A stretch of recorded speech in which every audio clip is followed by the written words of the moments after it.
예, 방금 소개받은 박근혜입니다. 너무 과찬의 말씀을 해주셔서 상당히 부담스러워요. 감사드립니다. 오늘 또 이런 귀한 자리에 초대를 해주셔서 감사합니다. 말씀드릴 기회를 주시고 또 저희가 그동안 경험한 거하고 고민하고 있는 문제를 같이 공유하게 돼서 기쁘게 생각합니다. 오늘 복합재난에 대해서 주로 말씀을 하시는 걸로 알고 있는데, 실제 저는 국가재난안전위기관리 전반적인 체계에서 복합재난 관련된 부분도 어떻게 이게 대응이 돼야 되는지, 저희가 그동안 저는 이제 산업안전 쪽에 주로 있었지만 그동안 여러 가지 이유로 같이 국가위기관리 쪽도 관여를 했었기 때문에 그런 경험을 가지고 말씀드리도록 하겠습니다.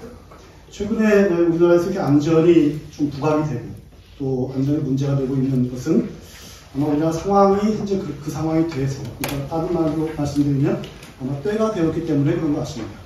우리가 위험사회라고 보통 이야기를 하는데, 위험사회의 의미가 여러 가지가 있지만 안전 쪽에서 바라보면 위험을 대척하는 사회가 아니라 위험을 감수하는 사회, 영어로 이야기하면 리스크 테이킹 소사이어티라고, 오히려 리스크 테이킹을 인커리징 하는 사회입니다. 새로운 화학 물질을 계속 만들어내고 있고, 그러면 아주 간단히 말씀을 드리면 점점점 빨라지고 깊어지고 높아지고 복잡해지고, 2만 불 넘어갈 때 어느 나라든 겪는 공통적인 현상이고, 리스크 측면에서 바라보면 이 5개의 단어가 공통적으로 나오는 것 같습니다. 리스크가 대형화되고 복합화되고 고도화되고 집적화되고 일부는 노후화 현상이 나타납니다. 지금 우리 땅 밑을 파보면 가스관이나 전선이나 여러 가지 공동구나 이것들이 지도에 없는 것도 굉장히 많고 또 굉장히 노후화된 것들이 많아서 이런 숙제가 한꺼번에 닥친 것 같습니다. 결국은 이러한 환경에서 재난이 발생하게 되면 복합재난으로 이어지는 그런 결과를 낳는 것 같습니다.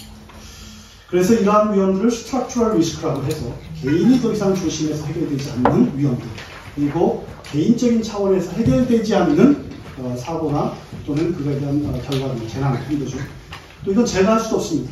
대형화되고 고도화되고 복합화되고 집적화된 산업사회든 생활사회든 또는 교통 인프라든 이것은 점점 더 가면 갈수록 복잡해지고 고도화되고 집적화되지, 이것을 없이 과거로 돌아갈 수가 없는 사회로 접어들기 시작하는 거죠. 가면 갈수록 더 초위험 사회로 가게 될 겁니다. 그래서 안전을 더 이상 개인의 문제가 아니라 또는 개별 기업의 문제가 아니라 사회나 공공이 책임져야 되는 사회로, 국가가 이 시스템을 갖추지 못하면 더 이상 성장이나 지속 가능한 그런 상황을 유지할 수 없는 상태가 되는 것, 이 상태가 지금 우리가 겪고 있는 것 같습니다. 또 위험관리는 허가해야 됩니다. 그러니까 기업에서 더 높은 빌딩을 지으려고 할 때 그걸 할 수 있어야 되고, 더 깊이 땅속으로 들어갈 때도 그걸 할 수 있어야 되고, 더 긴 다리를 놓을 때도 그것도 할 수 있어야 되고, 그래야 발전을 하니까요. 새로운 화학물질도 만들어야 되고 새로운 공정도 개발해야 되고. 그런데 그 위험관리를 하지 않은 경우 이건 재난을 초래할 수가 있다는 거죠. 위험관리를 하지 않으면, 그리고 개발만 하게 되면 재앙을 초래할 수 있는 사회, 이게 이제 위험사회라고 저희들이 정의를 하게 되고, 위험사회로 갈수록 더 많은 투자와 더 많은 안전을 요구하는 사회로 접어드는 것이다. 이거. 아까도 말씀드렸지만 우리나라의 그 현상 중에 하나가 노후화가 있습니다. 노후화는 안전 레벨로 바라보면 설계 수명이 있고 내고 한계 수명이 있고 더 이상 연장할 수 없는 수명 상태, 그래서 세이프티 레벨 1, 2, 3, 건물로 얘기하면 A등급, B등급, C등급, 2등급이 있는데 2등급은 더 이상 사람이 들어가면 안 되는 등급입니다. 곳곳에 있습니다.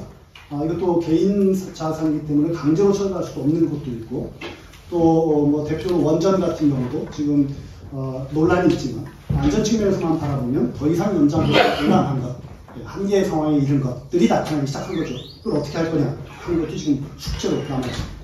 더구나 우리나라의 같은 경우는 1997년도 IMF 때 한 10여 년간 이런 유지 보수에 대한 부분을 놓친 게 있습니다. 이건 기하급 쪽으로 좀 쌓여있는 게 있거든요.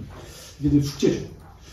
고용구조 변화된 것도 더 잘 아실 겁니다. 1997년도 IMF 이후에 급격한 아웃소싱 기법이 급격하게 진행되면서 소위 얘기하는 정형화된 그 고용구조보다 비정형 근로자가 더 많아져서 이 시스템 페일리어가 나오거든요. 이게 최근에 사업장에 가서 보면 예전 같으면 저희 사고 조사를 해보면 사고의 정규직들이 다 대응을 합니다. 거기 있는 차장, 부장들이 공장 안의 구조와 원인 구조 가다 지나가다 이 설비가 왜 이렇게 되어 있느냐라고 물어보면 그 연협부터 다 알기 시작하는데 최근에 가서 조사를 해보면 몰라요. 누구를 부르냐면 협력업체를 부릅니다. 협력업체를 부르면 협력업체는 자기가 하고 있는 것밖에 모릅니다. 그러니까 시스템 페일리어가 일어나거든요. 이 문제를 어떻게 해결할 거냐도 굉장히 큰 숙제일 것 같습니다. 국민의 요구 수준은 이게 10,000불, 20,000불, 30,000불 법칙이 있습니다.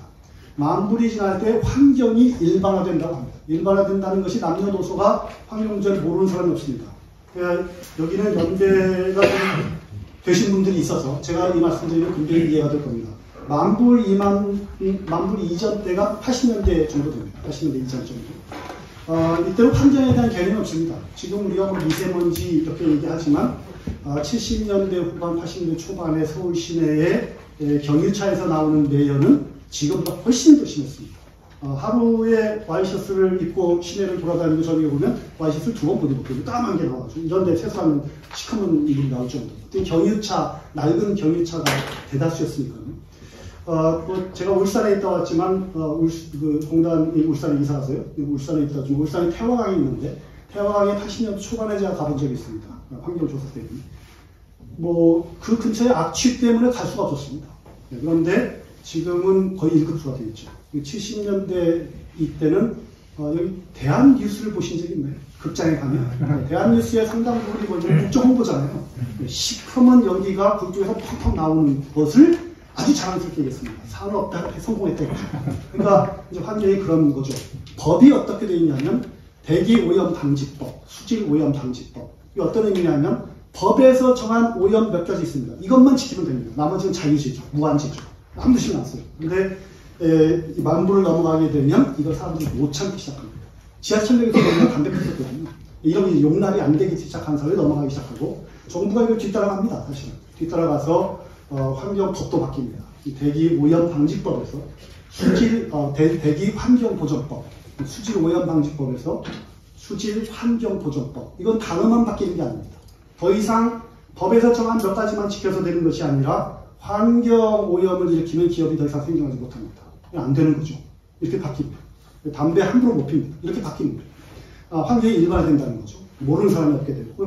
예전에 70년대는 환경 교육시켜야 된다고 했거든요. 초등학교 때부터. 그런 거 다 됐잖아요. 다 알게 되잖아요. 20,000불 넘어갈 때 안전이 일반화됩니다. 20,000불 전에 예를 들어서 지금 우리 한국대학교 들어오는 진입로가 지금 공사가 좀 돼 있는데 얼마 전까지 진입로가 공사가 안 된 상태로 방치가 되어 있었습니다. 학생들이 들어오다가 보도블록 같은 데 공사가 제대로 안 돼 있으니까요. 발에 걸려서 넘어지잖아요. 탁 사고가 났다. 또 자동차를 갖고 와서 사고가 났다. 자기도 모르게 튀어나오는 말이 있습니다. 사고를 딱 당했을 때. 무슨 말이 튀어나오시나요? 재수 없다. 이제 나이 드신 분입니다. 이 말을 저는 재수 없어서 사고가 났다. 이게 제가 이 자료를 만든 게 2012년도인데 이 슬라이드를. 그때 행정안전부가 출범할 때 행정안전부에서 프로젝트를 거쳐서 만든 요걸 계속 이 슬라이드 계속 쓰고 있습니다. 이게 우리나라끼리 조사한 게 아니고 외국과 조사한 게 전생 추세입니다. 20,000불 전에 딱 그래서 넘어지면 나오는 말이 될 수 없다. 이 영어로 얘기하면 fortune이거든요. 운이 없어서 사고 난 거죠. 누구 잘못이냐? 운이 없는 당신 잘못이죠. 사고가. 조심해야 되는 거죠. 조심해야 이게 되죠. 제가 어제인가요? 그저께 어디에 인터뷰가 와가지고 여러 명이 왔더라고요. 때문에. 그래서 나이 드신 분 아주 젊은 기자까지 왔어요. 그래서 물어봤어요. 무슨 말이 튀어나오냐. 젊은 사람들이 뭐라고 튀어나올 것 같습니까? 얘기가? 당장 욕이 튀어나옵니다. 누가 이따위로 공사를 해가지고. 나옵니다. 실제로. 다른 이건 실제 저희들이 서울대학교 사회심리학과 사회학과하고 서베이를 한 적이 있어요. 미니 서베이. 젊은 사람들 80%가 비난이 나옵니다. 자기가 아니라는 거예요. 그래서 나이 많은 사람들이 재수없으라고 왜? 이렇게 하는 거예요. 그게 왜 재수없어서요? 누가 잘못해서 그렇지? 내가 무슨 잘못을 했는데? 이게 바뀌거든요. 이거 우리나라 얘기 아닙니다. 그래서 더 이상 fortune이 아니라, fortune이 없어서 난 게 아니라 누군가 잘못해서 누군가 피해를 본다는 걸 나타난다. 이런. 가해자와 피해자 개념이 나타나죠. 이게 20,000불 때 나타나는 현상입니다. 그래서 법이 바뀌기 시작합니다. 그 전까지는 안전법이 몇 개의 안전조치를 취해주는 규율 형식으로 가다가 20,000불이 넘어가기 시작하면서 포괄적인 형태로 바뀝니다. 우리나라 중대재해처벌법 최근에 들어온 것이 바로 그러한 현상 중에 하나라고 분석됩니다. 30,000불 때 보건이 일반화됩니다. 일반적으로. 보건이 뭐냐면 가습기 살균제 이런 거. 삼성의 백혈병 사건. 이게 옛날 같았으면 그냥 묻혀 지나갔을 겁니다. 우리나라가 다른 나라에 비해서 이 추세가 조금 늦는 것 같습니다. 그리고 굉장히 압축적으로 나타나는 것 같습니다. 그래서 2만 불과 3만 불이 지금 혼합해서 나타나는 형태라고 생각이 됩니다. 이때 유럽도 이걸 거쳤고 미국도 이걸 거쳤고 미국이 1980년대의 초반에 대형 사고들이 우리나라에 사고 나는 것처럼 났었고 그때 2만 불 초반대입니다. 이때 피터 샌드마이라는 안전심리학자가 만들어낸 공식이 지금부터 리스크는 이렇게 바라봐라. 해저드 플러스 아웃웨이지로 바라봐라. 해저드라고 얘기하는 것은 잠재적인 위험입니다. 추락의 위험이냐 폭발의 위험이냐 붕괴의 위험이냐 이건 사이언티픽한 팩트죠. 확률도 계산이 되고 이렇게 됩니다. 아웃웨이지는 사람들이 위험하다고 느끼는 감정입니다. 또는 싫다라고 느끼는 감정입니다. 나는 이런 위험한 상태를 용납하지 않겠다. 이거는 개인적으로 되면 심리적으로 되면 화가 나는 거고요. 집단적으로 표출되는 것이 사회적으로 나타나는 것이 아웃웨이지 분노입니다. 대중의 분노. 이게 어느 사회든 나타나는데 우리도 이걸 처음 겪었던 것이 학문적으로 분석을 해보면 광우병 사태 때 나타난 겁니다. 광우병의 촛불 시위 때 처음 나타난 촛불 시위가 이게 무슨 조직적으로 시위에서 나타난 게 아니거든요. 살만한 때 됐을 때 우리가 살만한데 그 미국산 소고기 그 좀 찜찜한 걸 수입해야 되겠느냐 딱 심리적인 이 상태였습니다. 이 상태였던 걸 정부에서 수입하지 말자 이거였거든요. 그래서 정부가 너네가 잘못했어 얘기를 한 거예요. 사실 제가 이게 길게는 말씀을 못 드리지만 저도 그때 회의를 갔었는데 참가했었는데 이렇게 접근하면 안 된다고 했지만 그때 당시로는 이게 씨알도 안 먹힌 소리였습니다. 어쨌든 국민들이 처음에 나타난 것은 조직적인 시위가 아니었어요. 되게 아줌마들이었고 나타난 사람들이 그랬는데 거기다 대고 정부에서 얘기한 건 뭐였냐면 너네가 틀렸다는 거였어요. 유언비어 유포 단속하겠다. 괴담을 단속하겠다. 그리고 장관들이 여의도에서 미국산 소고기 시식회를 했어요. 2주 후에 폭발적으로 났어요. 국민들이 화가 난 거거든요. 사실 이런 거죠. 그 다음 나타난 현상이 크게 나타난 세월호였고 이건 당연하게 나타난 거지만 작은 사건들이 분노로 나타난 것이 지하철 구의역 사건 아시나요? 스크린도어. 우리나라 지하철은 전 세계에서 가장 안전한 지하철 중에 하나입니다. 이렇게 복잡한 지하철을 가지고 있는 도시가 전 세계에 거의 없습니다. 제가 서울시 안전자문단장을 할 때 많은 경우에 많은 외국 시찰단을 받았습니다. 지하철 벤치마킹하고 와요.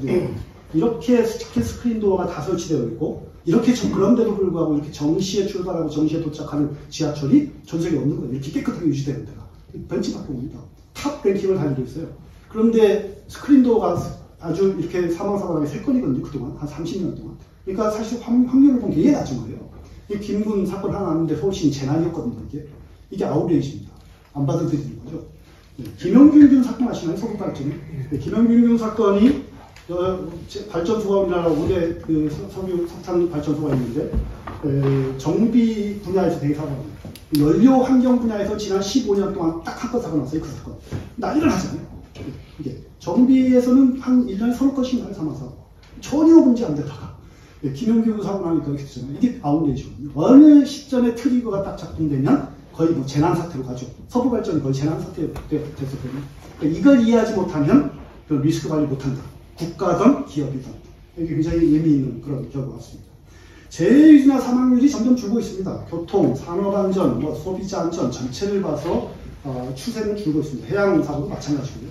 그런데 국민들의 요구 수준이 어느 시점이 되면 폭발적으로 늘어나게 돼 있고 이건 전 세계 수준이 마찬가지입니다. 지금 우리는 이게 크로스 포인트는 이미 지났고 이 갭이 바로 리스크인데 이걸 관리를 못하는 거죠. 그러니까 옛날보다 훨씬 괜찮은데 뭘 그러느냐 이거는 시대를 잊지 못하거나 시대에 맞는 경영이나 관리를 못한다는 거죠. 우리나라의 안전 인프라가 문제입니다. 우리나라는 그동안 안전에 대해 사실은 바로 투자하지 않았습니다. 그래서 안전 인프라라고 얘기하면 법, 제도, 시설, 인력, 투자 그리고 관습, 관행 우리가 가지고 있는 인식 그 모든 걸 포함해서 문화까지 포함해서 이 인프라라고 얘기하면 이제 2만 불 초반대로 진입한 것 같습니다. 제가 이걸 만들 때는 확실히 만불겠습니다. 여러 가지 지표를 비교해봐도. 근데 위험은 이미 우리는 초고 위험 사회로 거의 들어갔었고요.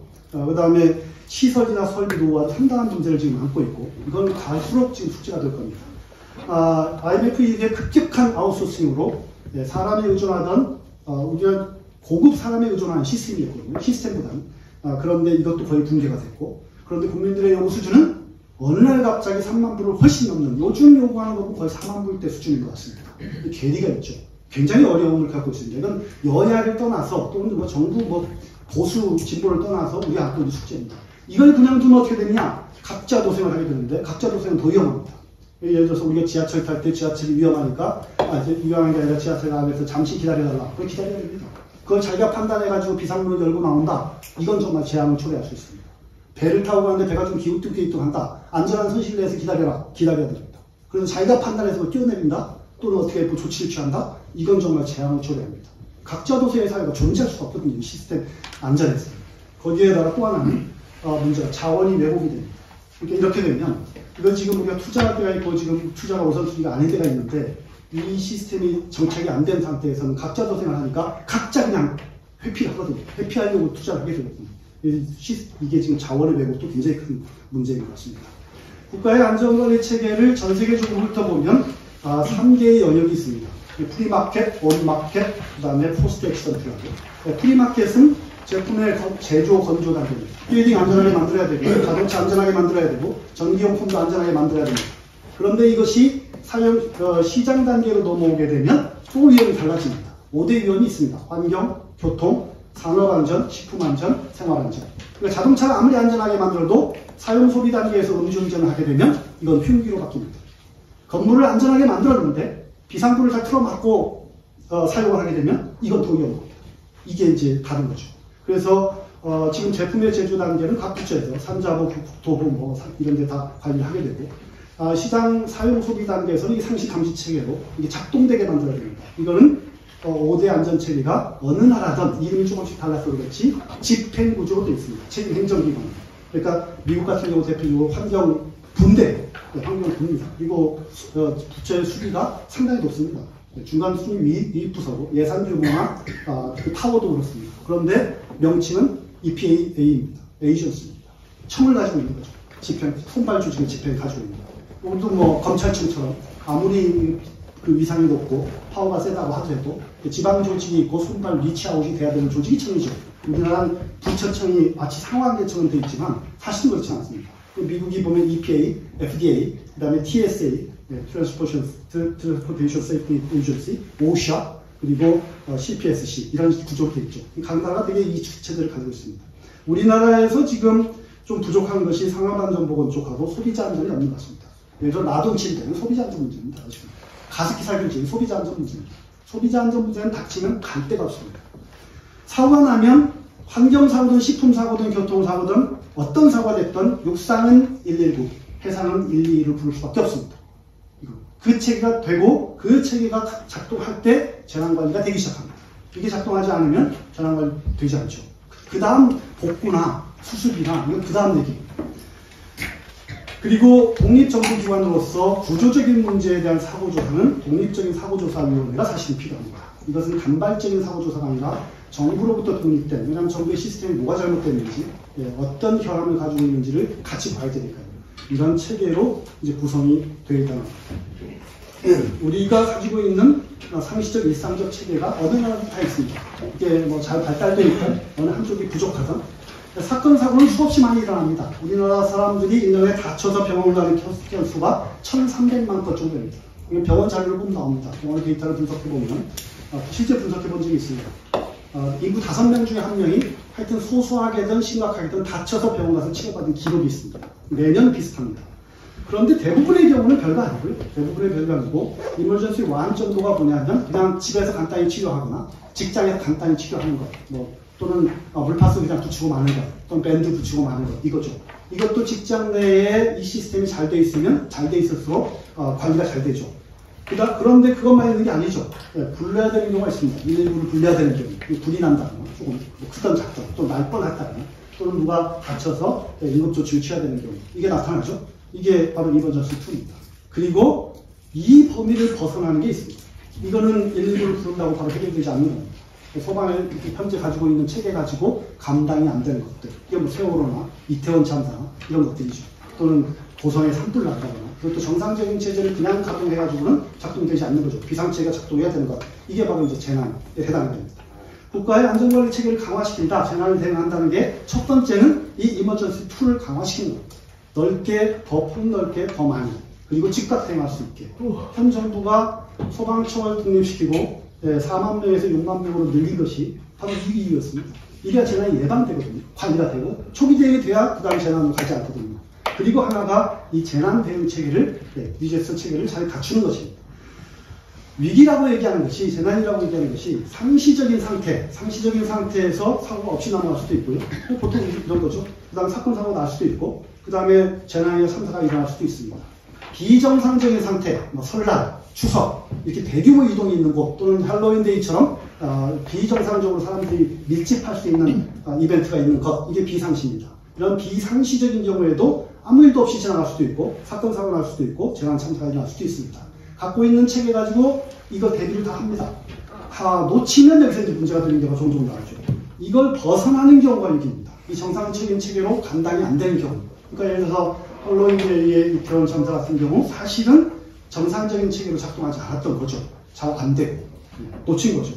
그게 위기입니다. 어느 국가든 어느 사회든 어느 기업이든 상시적 일상적인 조직의 통상적 일상적인 관리 체계의 영향을 벗어나는 사건, 사고. 이게 그래서 피해가 중대하거나 심각하게 될 가능성이 큰 것, 또는 그렇게 결과가 나온 것, 이게 이제 국가의 위기 상태고, 복합재난이라고 얘기하는 것이 원인에서 복합적인 것도 있고, 전개 과정에서 복합적인 것도 있고, 그 다음에 피해가 복합적인 것도 있습니다. 각각에 따라서 복합재난의 대응과 예방과 대응과 분석이 달라지지만, 여기서는 그냥 통합적으로 묶어서 얘기하면 복합재난의 특성이 다부처가 관련되어 있고요. 대규모고, 그다음 확대 가능성이 확장 가능성이 있고, 그다음 불규칙성입니다. 어떨지 모릅니다. 그래서 복합재난은 예측이 불가능합니다, 사실은. 그리고 불확실성이 굉장히 커진 그런 걸 복합재난이라고 얘기합니다. 국가재난과 복합재난은 매우 밀접한 관계에 있고, 대부분의 선진국에서 이 두 개를 같이 취급을 합니다. 우리나라의 영역을 보면, 사실은 이게 안전이 굉장히 딜레마가 뭐냐면, 민주화와 상반관계에 있습니다.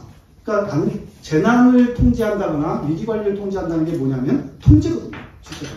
통제는 독재국가에서 훨씬 잘합니다. 그래서 우리나라의 재난 위기관리 대응은 민주화 이전, 그러니까 노태우 정부까지는 재난의 위기에 관련된 부분이 없습니다. 왜 없냐? 그때는 대통령 말 한마디 하고 다 되거든요. 이게. 그러니까 따로 체제를 만들 필요가 없는 거예요, 사실은. 이거 그런 아쉬움을 못 느끼는 거죠. 이거 언제부터 아쉬움을 느끼기 시작했냐면, 누가 고민하냐면, 민주화하려고 그러면 딱 부딪히는 게 이겁니다. 사실 김대중 대통령 때부터 이거 고민하기 시작했습니다. 왜냐하면 김대중 대통령이 지방자치하려고 그러고 민주화하려고 하다 보니까 그러면 비상사태 통제를 어떻게 하지 하는 게 탁 걸리는 거예요.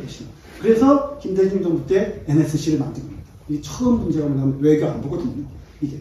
그리고 노무현 정부 때 노무현 대통령 출범하기 일주일 전에, 열흘 전에 대구 지하철 참사가 일어났습니다. 그래서 노무현 대통령이 취임할 때 이 체계는 반드시 갖추겠다. 또 하나 영향이 뭐냐면 2000년도에 일어난 미국 9.12 사태였습니다. 그래서 노무현 대통령 출범하자마자 이 체계를 갖추겠다고 만든 게 김대중 대통령 때 만든 NSC를 청와대 내에 공식 기구처럼, 이게 헌법 자문기구잖아요, 사실. 그 밑에다가 이 재난관리 시스템을 둬버린 겁니다. 이게 이제 법적인 논란을 불러일으켰죠. 왜냐하면 NSC는 자문기구인데 자문기구에서 국가 정부기관을 통제할 수 있느냐라는 의혹을 엄청 받았습니다. 당시에. 위기관리센터가 이미 있었거든요. 이게 노무현 정부 때 대통령 시대 안보실 모양이었죠. 그리고 나중에 논란이 하도 거세니까 좀 지난 다음에 이 위기관리센터, 위기관리 비서관을 결국 안보실장 밑으로, 그러니까 통일외교 안보정책실장 밑으로 옮겼죠. 법적 논란을 피하기 위해서 사실 옮긴 겁니다. 아무 정책이 그냥 뒀고.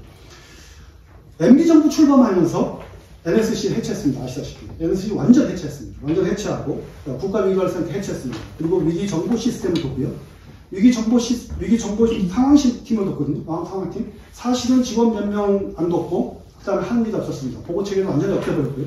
이렇게 두니까, 출범하자마자 무슨 일이 있었냐면, 기억나실 겁니다. 금강산에서 박왕자 사건이 터졌습니다.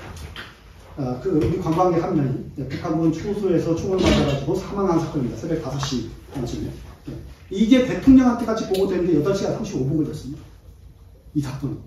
이거 난리가 났잖아요. 그날이 마침 MB 대통령이 국회에서 2시에 국정연설을 하기로 돼 있었습니다. 모르고 국정연설에 들어간 겁니다. 그 국정연설 내용이 뭐냐면 북한의 남북대화 제의를 했습니다. 평화체제로 가자. 난리가 났잖아요. 해외에서는 이미 북한에서 우리 남한 사람이 남한 관광이 피격당했다고 뉴스에 나오는데 난리가 났습니다. 근데 문제가 있잖아요. 이게 나중에 이제 사고조사, 이건 뭐 알려지지는 않았지만, 겉으로는 알려져 있죠. 내막은 잘 알려지지 않았지만, 실제로는 보고가 보면, 현대 아산에서 통일부의 주무관한테 보고했고, 통일부 주무관이 과장한테 보고하니까, 보고서 써오라는 거예요. 예, 수학이잖아요. 자기가 이해가 안 되니까 다시 써오라고, 다시 써오라고. 그래서 과장이 그걸 가지고 국장한테 하니까 국장이 다시 이거 어떻게 된 거냐 별도 물어보고 또 물어보고 아는 사람이 없잖아요, 이게. 이 과정에서 통일부 장관한테 가지고 7시간입니다. 통일부에서 대통령한테 보고해야 되는데 보고할 때 갔으니까 위기관리 정보팀에다가 보고했어요, 상황팀에서. 상황팀이 이걸 누구한테 보고해야 되는지 몰랐고 그 보고하는 데만 청와대 내에서 1시간 35분 걸렸습니다. 이미 나와 있습니다. 신문 찾아봐도 이거는 실제로. 그게 난리가 났죠. 제일 난리 난 건 뭐냐면 이건 뒷얘기입니다. 공개되지 않은 얘기인데 미군이 발칵 뒤집어졌습니다. 청와대에 이 정도의 정보 관리 시스템이면 이건 너네하고 정보가 있는 못한다. 다 끊어버렸어요. 사실 그때. 난리가 났죠. 그래서 진짜 난리가 났습니다. 그래서 부랴부랴 이걸 복귀합니다. 바로 8월달에 한 달 후에. 그런데 국가위기관리 상황센터로 복귀시키고 인원을 2배로 늘리고 직보체계를 하나 만들어 놓습니다. 그런데 이것도 작동 안 해요. 왜냐하면 응급조치한 거거든요. 바로 이걸 없애버리고 이 해상 완전의 해양경찰청을 없애버리고 국토해양부 만들고 국토해양부 바 밑에다가 해양경찰 집어넣고 사실은 난리쳤어요. 다 없애버리는 바람에. 근데 이게 이렇게 바꿀 게 사실 아니었거든요. 왜냐하면 2010년도 3월달에 청와대 피해가 사건이 났습니다.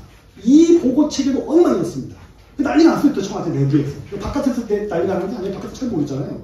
난리가 났어요. 그래서 3월달에 이 피격 사건이 났는데 보고체계가 엉망이어가지고 5월달에 이걸 국가위기관리센터 할 수 없이 바꿉니다. 예. 이게 MB전 때 바꾼 거예요. 그런데 이것도 제대로 바꾼 게 아니에요. 보강한 거죠. 다시 8월달에 연평도 폭발 사건이 납니다. 이때 보고체계 또 한 번 난리가 납니다. 그래서 이걸 국가위기관리실로 복귀합니다. 4년 동안 4번, 5번을 바꿔요. 5번. 그리고 이걸 국가위기관리실로 바꿨는데 이것도 자기가 체면이 있으니까 그대로 안 바꾸고 옛날에 했던 걸 그대로 했어도 되는데 사실 이거는 여야 문제가 아니거든요. 사실. 결국은 애매하게 바꿔가지고 박근혜 정부로 넘어옵니다. 근데 박근혜 정부 때 다시 이 MB 정부 때 이건 내부적으로 잘 알거든요. 그러니까 박근혜 정부 때 국가안전보장회의를 복귀합니다. 다시 만듭니다. 박근혜 정부가. 왜냐하면 그거 경험 때문에. 그리고 국가위기센터를 만드는데 이것이 다 판단입니다. 재난까지 포함하냐 안 하냐가 반은 포함시키고 반은 포함이 안 돼 있는 거예요. 어떤 문서는 이미 복귀를 시켜놓고 어떤 문서를 보면 안 해놨어요. 그러니까 세월호가 딱 났을 때 그때 김장수 안보실장이 이건 청와대 게 아니다 하는데 딱 반은 맞고 반은 틀린 겁니다. 애매하게 된 거죠. 이렇게 됐었고요. 다시 해양수산부 만들고 해양경찰청도 복귀했고 이렇게 된 거죠. 이게 박근혜 정부 때 청와대 구조거든요. 결국 MSC 다 복귀했어요. 결국은. 이게. 근데 어물쩡하게 어정쩡한 상태로 온 겁니다. 어정쩡한 상태로 와서 문재인 정부 들어올 때 인수위가 없어서 그냥 간 겁니다. 다시 바로 취임을 했잖아요. 바로 취임하는 바람에 그냥 가자. 예. 이 재난 컨트롤 타워는 그냥 가자. 그리고 하자 여기서. 이렇게 됐어요. 이 위기관리센터가 완전히 복구 안 됐더라고요. 사실은. 나중에 보니까. 복귀가 안 돼서 위기관리 기본 지침 개정했고요. 이거는 비공개이기 때문에 공개된 것만 말씀드리고 이건 논문에 나와 있는 사항만 말씀드리고 다시 복귀해서 청와대 컨트롤센터 한다. 이렇게 지침 바꿔버렸어요. 완전히 이제 바꾼 거죠. 그리고 MSC 그대로 다시 옛날 구조로 바꿨고 법적 그 구조 때문에 MSC 사무처를 갖다가 국가안보실장 직에 놓고 국가위기관리센터는 안보실장 직속으로 놨습니다. 옆으로 빼서. 국가위기관리센터가 센터장이 비서관급이거든요. 근데 안보실장 바로 옆으로 놓고 대통령한테 직보할 수 있게 만들어 놨습니다. 이렇게 이제 그냥 놔고 갔죠. 제일 먼저 닥친 게 화재였습니다. 기억나시나요? 세종병원 화재, 제천 사우나 화재. 예. 이때 바로 만든 것이 국가안보실에서 이건 제가 가지고 있는 공문이었는데 저희한테 온 공문입니다. 예. 이게 그때 TF 그냥 청와대 바로 만들어버린 거예요. 예. 제가 그때 1부가 간사됐습니다. 하는 것이. 전부처가 다 오잖아요. 거기 사니까. 기재부, 여기 공문에 보시다시피. 그러니까 왜냐하면 재난을 컨트롤하는 게 아니라 재난을 컨트롤하는 게 아니라 재난이 아니라 정부를 컨트롤하는 겁니다. 예. 재난 컨트롤 센터라는 게 재난을 컨트롤하는 게 아니에요. 사람들이 착각하는데 재난을 1, 2, 4 어떻게 하냐. 그게 아니고 정부를 컨트롤하는 거거든요. 그건 청와대밖에 못해요. 예. 대통령이 국가에서. 결국은 그 체계가 작동되니까 이게 저희가 우스갯소리로 문재인 정부 때 탁 칭찬 한마디 조선일보에서 5년 동안 칭찬한 게 딱 하나예요. 이거예요. 산불이 일찍 껐다. 고성 산불이 어마어마하게 번졌습니다. 총비상 여기 아마 김동재 우리 교수님 잘 아실 겁니다. 이게 대단했거든요. 역대급이었습니다. 그런데 딱 11시간 50분 만에 불을 껐어요. 피해도 2명 사망인가 밖에 안 나왔어요. 어마어마하게 탄 면적이 큰데. 이때는 산림청하고 소방청하고 실제 지휘를 거의 국가위기관리센터에서 했거든요. 그러니까 총동원이 되잖아요. 그렇게 되면. 그리고 배치도 아주 적재적소가 되고 겨우 역대급으로 이걸 잘 껐습니다. 제가 최근에 김재현 전 산림청장하고 만난 적이 있었는데 그러더라고요. 이게 위에서 작전하듯이 다 내려주니까 자기들이 할 일하고 안 하는 게 너무나 편했다. 사실 굉장히 고생을 했지만 이런 얘기를 해요. 소방도 비슷한 얘기를 합니다. 그러니까 이거는 뭐 잘했다 못했다나 다 이게 이런 말이 있거든요. 재난에서 격언 중에 재난이 발생하면 10명의 전문가보다 1명의 지휘관이 필요합니다. 뭐가 되든 뭐가 되든. 근데 우리는 재난이 발생하면 회의를 수집하거든요. 이미 됐죠. 이게. 그리고 전문가들은 재난 상황에서는 절대로 결정적인 얘기를 안 합니다. 다 뒷백업을 얘기해놓고 얘기하지. 결정을 내려야 되잖아요.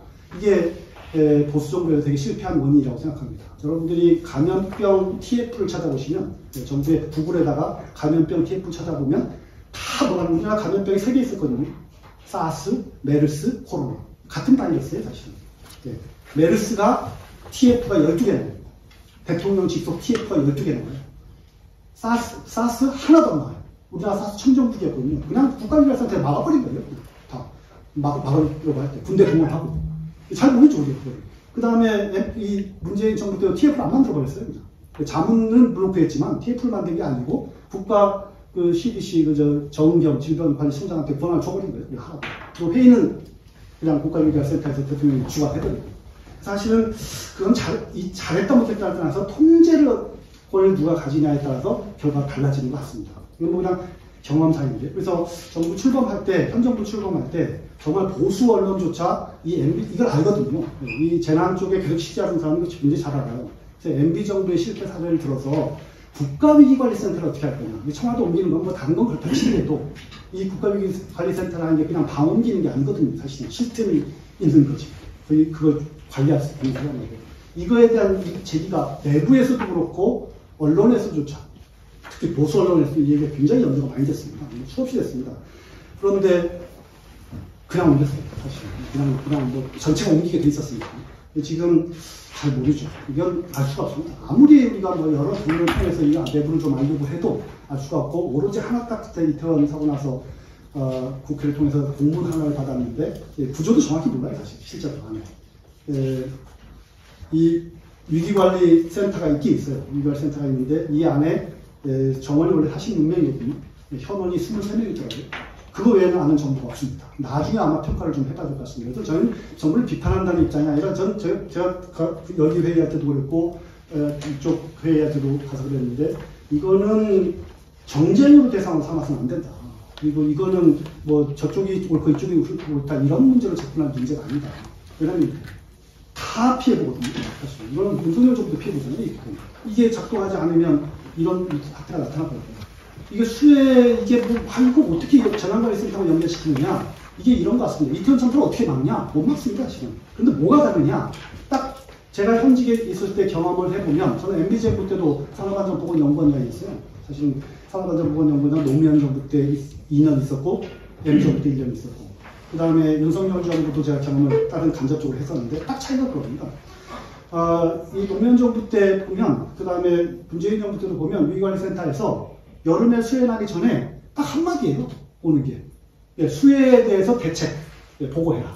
언제까지? 한 달 전에. 이거예요. 그럼 밑에는 정말 바쁩니다.